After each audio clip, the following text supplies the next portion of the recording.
get drafted. Kiki Ariofrin, Paige Beckers, Sonia Citron, Olivia Miles. This class is definitely stacked. But again, back to Bree Hall. She's definitely going to be one of the steals of this draft class. She's not like one of the, main superstar players that you think about in women's hoops. But she's like one of those great role players that teams really need for them to like contend. Honestly. She's definitely, in my opinion, probably the best 3-and-D player in this 2025 draft class. Her pull-up game is money.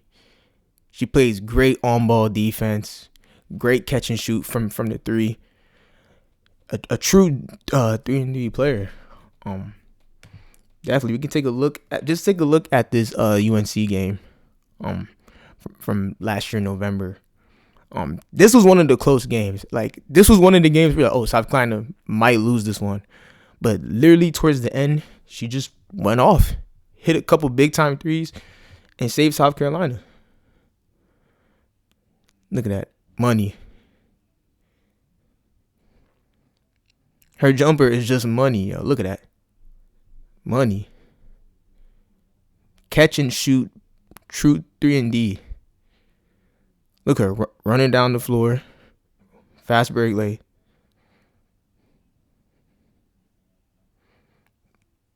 Look at that defense. Look at that. Great switch. Money. Look how close the game is as well. 57-52.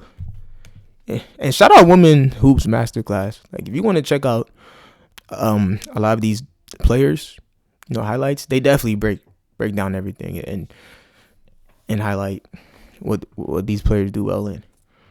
But Bree Hall, like, really, look at her just finishing at the rim. She can really, like, if you really think about it, like, she's, in my opinion, South Carolina's best 3-level scorer.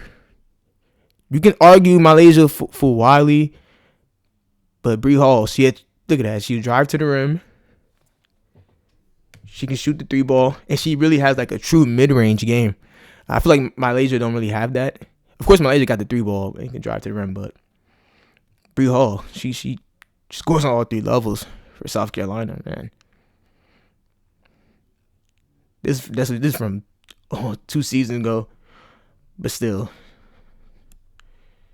her jumper is money. Beautiful jumper. Look at that, money all day. Great shooter. So a lot of mock drafts have her going in the middle of the draft. The next hoops, according to them, they have her getting drafted at 16th. Look at that, offensive style, movement shooter, defensive style, a wing stopper. Like I said, she's a wing player. She's shooting guard, small forward. She plays on the wing. To me, I definitely see the comparisons to Lexi Hall. She's definitely a 3-and-D player. I can kind of see the Aaron Wiggins comparison, but to me, if I had to give her an NBA comparison, I will honestly compare it to Norman Powell.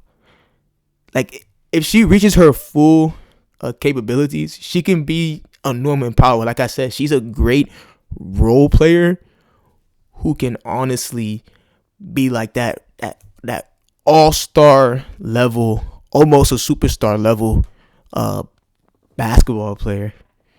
She really had a lot of good games that really saves South Carolina. Like, honestly. The Atlanta Dream, they got the 16th pick. I definitely think she'll fit well with this roster. Jordan Canada, Ryan Howard, they definitely got the wings. They definitely got the guards positions, but I think they can put Bree at the 2 or 3. I feel like she'll do just fine playing that position for the Atlanta Dream, and they definitely do need a shooter. Their best shooter is definitely Alicia Gray, of course, But just to have Bree Hall, just to have another 3-point threat, and someone who can defend your best perimeter player would definitely help the Atlanta Dream. This according to NBA Draft Room, they got Raven Johnson, ironically her South Carolina teammate, going 16th to Atlanta Dream. But I feel like she might get picked before that. I really see her definitely about Bree Hall going 16th. But yeah, Bree Hall, man, the best 3-and-D women's player. Look at that. She's a willing passer, drives to the rim, draws the defense.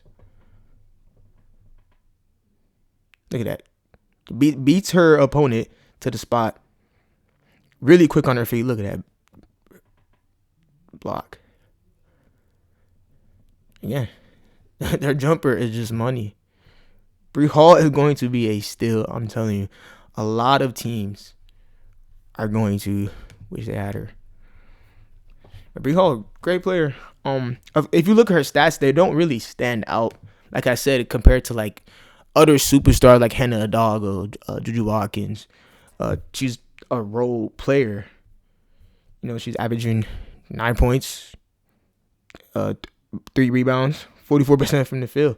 I mean, of course, her teammates, if you look at it, almost like 7 players on her team average like 9 points. Again, the South Carolina Gamecocks are a stacked roster. So it's like, of course, she's not going to have like, stats that just jump out there. Clearly, if she was on another team, I genuinely believe she would have been averaging like anywhere from 15 to 18 points per game. Like, honestly. Again, great player. She's definitely going to be the biggest steal of the 2025 WNBA draft. All right, thank you for checking out the video. Definitely tune in for more. All right.